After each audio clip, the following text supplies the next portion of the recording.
Le mochi critique, c'est la partie où, oulala, il rame le mochi. Oh putain, il a ramé de ouf. Ah, il Il est arrivé. Il faudrait lui faire une animation en mode je suis un truc, un stop motion. C'était un stop motion très raté. C'était un mochi moulikar.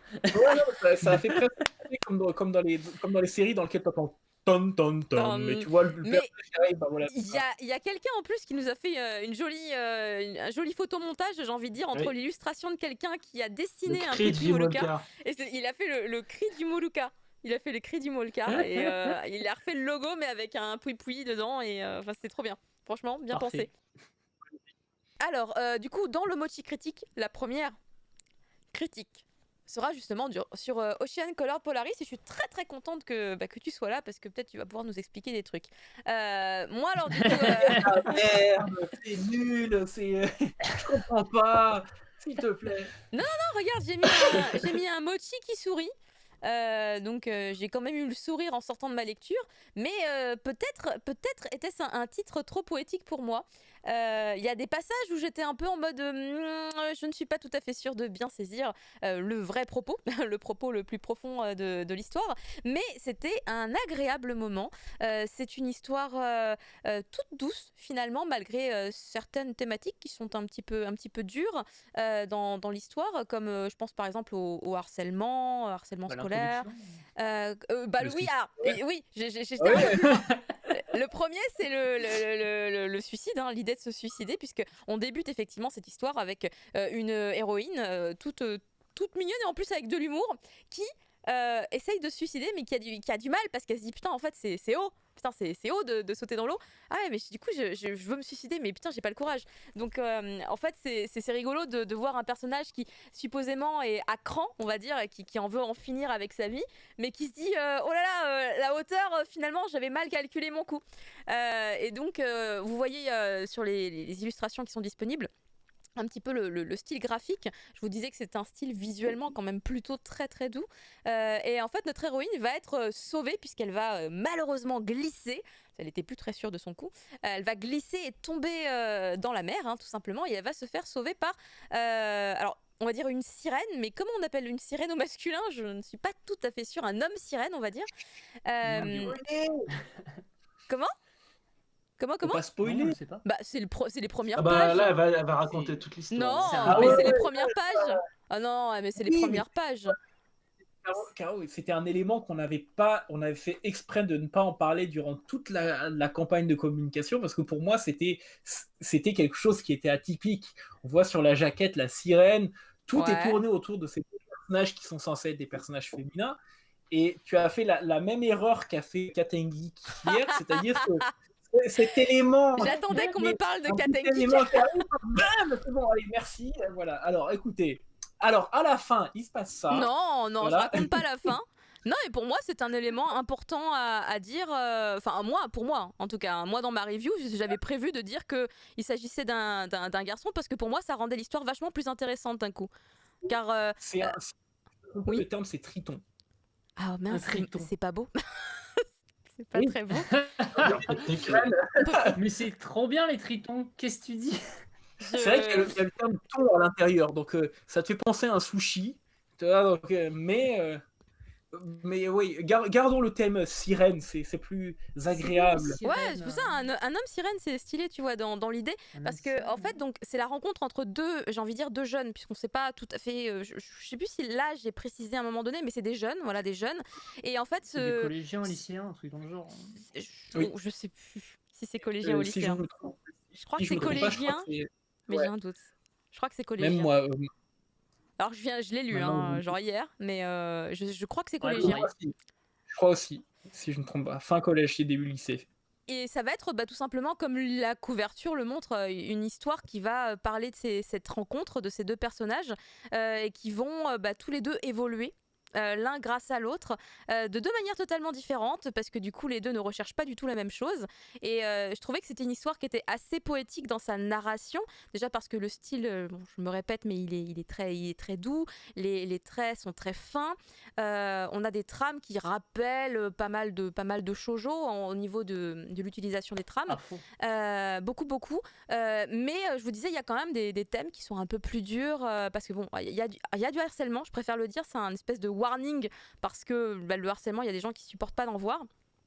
Il y a effectivement au tout début, page 2, hein, la tentative de suicide, qui d'ailleurs est un élément important dans le scénario, puisque ça va être finalement ce qui va faire en sorte que nos deux personnages vont finalement débuter une relation amicale et comme un accord. Voilà, c'est une espèce de contrat. Et je me dis, c'est à la fois mignon, tu vois, dans le procédé, mais dans le contexte, c'est glauque. Mais c'était un peu étrange comme sentiment. Et la sirène a essayé de l'étrangler avant de la sauver, donc Ouais. je veux dire, ça peut pas être plus. Écoute, j'adore les références à Evangelion, hein, mais quand même là. Tu vois, je veux dire, quand ça commence comme ça, une amitié, en général, bon, que ça soit glauque ou pas, c'est Justement, pareil, hein. je pensais qu'à un moment donné, on aurait une explication sur pourquoi ce personnage essaye d'étrangler l'héroïne au début, alors qu'en fait non. Donc déjà une micro-incompréhension parce qu'elle m'a pas gênée en vrai. Mais j'étais là genre, peut-être qu'on va nous expliquer qu'en fait, enfin je sais pas. Je me disais peut-être qu'il y aura des explications, mais En fait, non. Ce n'est pas expliqué, on va dire, de manière directe, ouais. mais en l'occurrence, ce qui se passe, c'est que le personnage, la sirène, a vu qu'elle tentait de se suicider, même si elle a glissé, elle a vu qu'elle voulait mettre fin à ses jours. Elle voulait l'aider à Elle voulait mourir, rendre c'est ça? service. Ah, tu t'es raté, attends, je vais t'aider. Attends, je te termine. Non, mais c'est exactement ça, en fait. À la base, son objectif était effectivement de mettre fin à ses jours, mais après, elle a compris que finalement, cette personne-là, peut-être, pourrait l'aider à la mettre en contact avec la personne qu'elle Parce aime. que c'est aussi, Et du coup, elle change d'avis. c'est aussi un personnage qui a une vision très naïve, donc des choses. Très candide. C'est un personnage très candide. Pour Ouais. elle, C'est ça. Donc pour elle, au final, elle s'est dit bon, bah peut-être elle pourra m'aider un petit peu et je vais faire quand même ce qu'elle veut. Je vais lui proposer un poison pour qu'elle puisse entre guillemets partir de la manière la plus douce qui soit. C'est Voilà, mignon. donc d'où le fait. Mais oui, c'est adorable. Il a voulu l'aider à mourir. C'est pour ça que le thème au départ, voilà, effectivement, ce n'est pas indiqué explicitement, mais par la suite, on le comprend qu'effectivement, à la base, c'était dès le départ, elle voulait faire finalement ce qu'elle voulait, c'est-à-dire elle voulait l'aider tout simplement à mourir, mais par la suite, elle s'est dit, bon, finalement, peut-être qu'un contrat sera plus intéressant pour les deux, plutôt que juste faire ce qu'elle voulait et merci, au revoir, voilà, fin de l'histoire. Sinon, le manga durerait 2 pages, hein. Elle arrive, et au revoir, fin de l'histoire. Voilà. On devrait faire des résumés comme ça. C'est trop bien.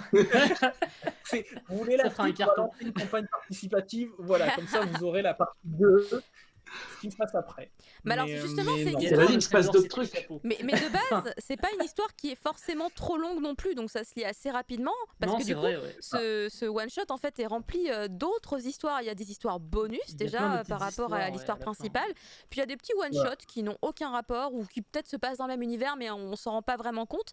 Mais ça reste au collège, lycée, quand même pour certains. Et ces petites histoires-là, ces petits one-shots-là, finalement, ça peut sembler très con, mais c'est ceux que j'ai préférés dans ma lecture. J'ai préféré les petites histoires très très courtes qui... Et même pas moi, mais vas-y, continue. Moi, je sais pas, je les ai préférées parce qu'elles étaient peut-être plus... c'est con, hein, mais peut-être qu'elles étaient plus terre à terre et plus... Je me reconnaissais plus dans les persos. Je préfère les écailles. C'était plus... C'était... Je sais pas comment dire, mais je pouvais c'est plus classique en fait. Les atteindre. En fait, c'est plus classique peut-être. C'est plus classique dans son approche, on va dire, du shoujo, alors que vraiment, Ocean Color Polaris, l'histoire en elle-même, comme elle est, on va dire, elle aborde des sujets beaucoup plus durs, c'est sûr que il faut vraiment le prendre différemment. Il ne faut pas se dire que quand on va acheter ce manga, on va se retrouver avec un shoujo classique qui va suivre, on va dire, une ligne directrice comme peuvent le suivre la plupart des shoujo. C'est vrai que l'histoire en elle-même est relativement différente. D'ailleurs, c'est la raison pour laquelle le manga m'a plu. Mais les deux autres histoires qui étaient les premiers travaux de la mangaka, effectivement, sont beaucoup plus axés, on va dire, dans le classicisme du shoujo que ne peut l'être Ocean Color Polaris. Moi, un des points que j'ai bien aimé pour les petites histoires qui sont vraiment très courtes, donc on va pas chercher à faire des backgrounds sur les personnages ou autres, hein, c'est des trucs assez rapides, c'est que en fait, à la différence, je trouve, de même type d'histoire qu'on pourrait retrouver justement pour le coup au Japon, en fait là, on est sur des trucs plus concrets aussi. C'est-à-dire qu'en fait au Japon, par exemple, on va même pas se tenir la main sur des histoires de 30 pages, tu vois. Et là, on va dire que Ah bah oui. c'est plus... Je sais pas comment dire, c'est vraiment plus réaliste. Je Ouais. trouvais que c'est des histoires que je pouvais vraiment retranscrire dans une certaine réalité, même si bon, il y a des trucs un peu fantaisistes par moment. Mais j'appréciais énormément. Je me disais, putain, une histoire simple, mais qui est normale presque. Alors que c'est justement plutôt ce que je peux retrouver au Japon, des fois, dans des trucs stylés shoujo. Tu dis, bah non, enfin, en vrai, on fait plus ça. Enfin, qui fait ça qui passe 4 C'est ans. sûr que l'objectif, se tenir la main au bout de 12 tomes, et voilà, le manga se termine sur les deux protagonistes qui se tiennent la main, c'est sûr qu'il n'y en aura pas. Il n'y en aura pas, là, ça ira beaucoup plus rapidement. Et j'aime bien le fait qu'il n'y ait pas trop de non-dits non plus. S'il y a un non-dit, il dure 2 pages. Bon, en même temps, on n'a pas le temps. On n'a pas le temps, hein, il faut y aller, on a 20 ou 30 pages. Donc ça, j'ai vraiment beaucoup aimé. Après, l'histoire principale de Ocean Colored Polaris, elle est vraiment jolie. C'est juste que quand je l'ai lu, quand je l'ai fini, et je l'ai trouvée assez touchante dans son ensemble, surtout sur la fin, c'était... Mais alors du coup, qu'est-ce que cette histoire m'a apporté ? Est-ce qu'il y avait une morale ? Est-ce qu'il y avait quelque chose qu'il fallait que je prenne de cette histoire pour mieux vivre ma vie derrière ? Et je ne l'ai pas forcément trop senti. C'était vraiment juste un passage, une espèce de tranche de vie avec un peu d'émotion et des sentiments qui ont du mal finalement à être amené à maturité, on va dire. Et puis, alors là, le truc où alors vraiment j'ai plongé dans je ne comprends plus ce qui se passe, c'est le chapitre bonus qui suit l'histoire principale, où on voit oui, du coup quelqu'un du passé, mais alors on ne sait pas si on est dans le passé, dans un flashback, dans l'actualité du passé.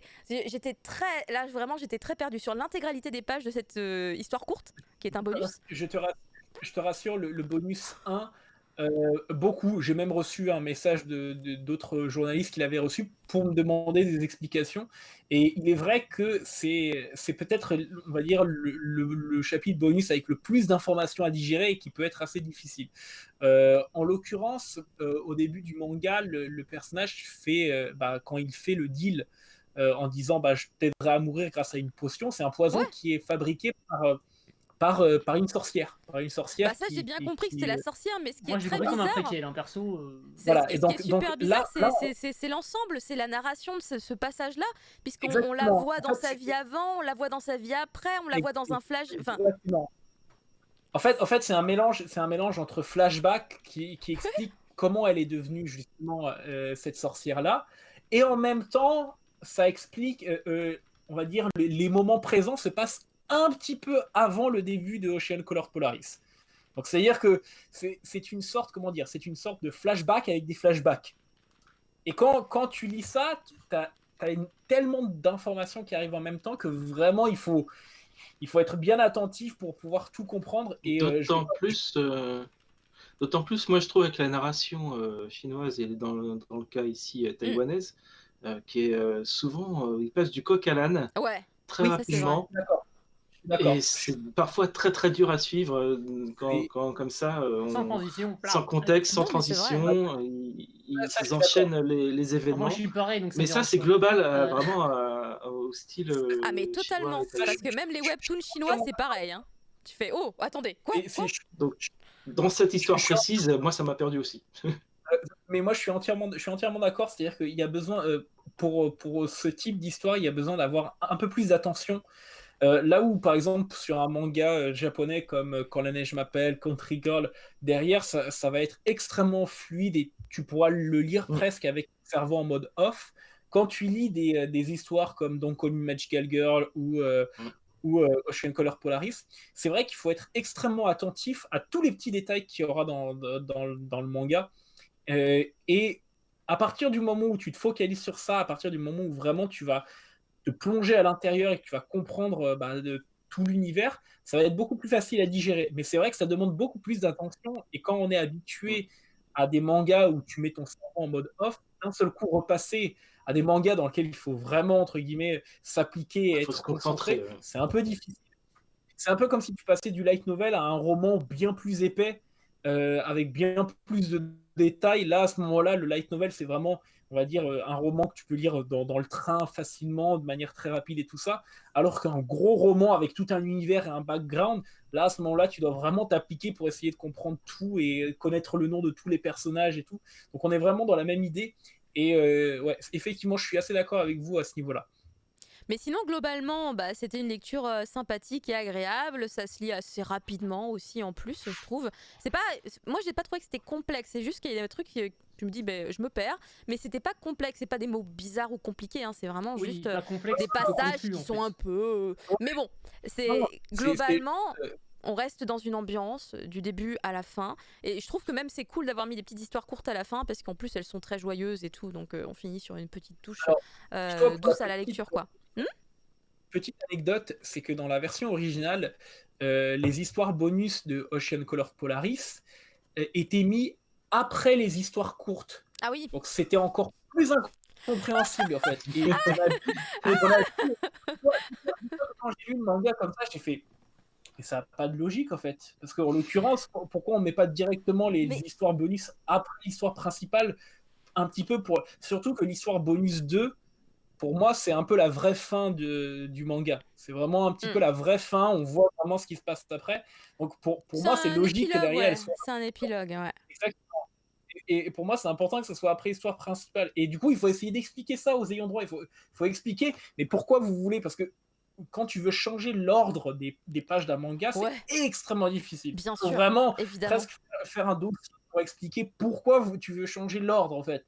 Et quand j'ai dû leur expliquer ça, j'ai dû leur faire un pavé en leur expliquant que, voilà, il y a une certaine logique ici en Occident, en Europe, et que si la personne lit ça, et qu'elle lit ensuite les histoires courtes, et qu'ensuite elle revient principale, là elle va être totalement perdue. Voilà, là elle va être totalement perdue et des fois il y a besoin un peu de l'accompagner. Et voilà, tout mon but vraiment des mangas, c'est que derrière effectivement le lecteur soit le moins perdu possible pour que derrière finalement il puisse apprécier l'histoire et voilà, qu'il puisse quand il termine l'histoire se dire que ça lui a plu, ça lui a pas plu. Après s'il dit qu'il n'a pas réussi à le comprendre, c'est tout à fait normal. Des fois on va pas forcément comprendre toutes les histoires qu'on va lire, mais en tout cas du moment qu'il a passé un agréable moment, pour moi c'est le plus important.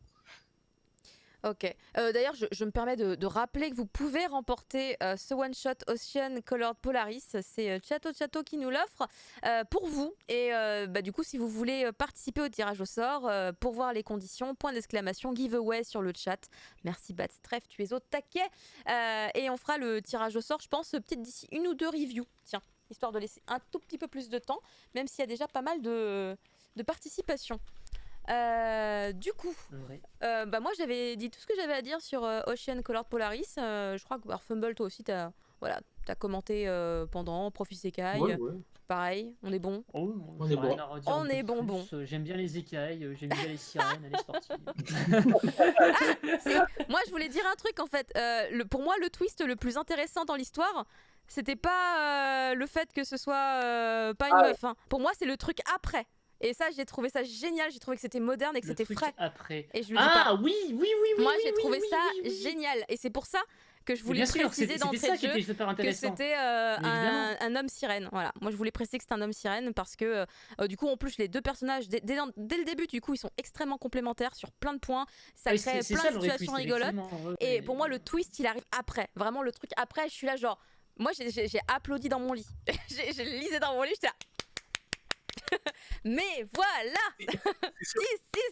C'est surtout une phrase qu'il va dire. C'est une phrase qu'il va dire, moi, qui m'a beaucoup plu. Et c'est une phrase justement qu'il faudrait dire à toutes les personnes qui des fois ont des préjugés. Et voilà, c'est pour moi avec une phrase. Que l'héroïne, elle dit après peut-être, je crois, c'est ça? C'est l'héroïne ou c'est lui? Non, c'est lui. C'est lui qui dit une phrase, enfin c'est elle qui va dire une phrase qui est une sorte de préjugé et lui il va lui répondre par une phrase qui est un peu naïf mais qui est tellement, on va dire, ouverte d'esprit. Oui, mais du coup c'est pour ça que je trouvais ça beau la remise en question finalement qu'elle a tout de suite. D'ailleurs dans l'instant elle se dit Bah ouais, non mais c'est vrai. Pourquoi je dis ça Bah en fait. Et j'espère que les personnes qui le liront auront cette même réflexion à ce moment-là et qui se poseront la même question, qui se diront, c'est vrai, pourquoi je pense que c'est ça qui rend le titre intéressant. Ouais, moi c'était un des points que j'avais vraiment aimé et donc très bien compris pour le coup. Mais c'était cool. Ça, je lui ai mis voilà, des points tout de suite par rapport à ça. Ça, c'est vraiment, ça m'a fait plaisir. On n'a pas souvent des histoires comme ça. Et donc du coup on va enchaîner avec un autre one shot de chez Château de Château. Pour le coup c'est le premier one shot à être sorti dans ta maison d'édition. Quand la neige m'appelle.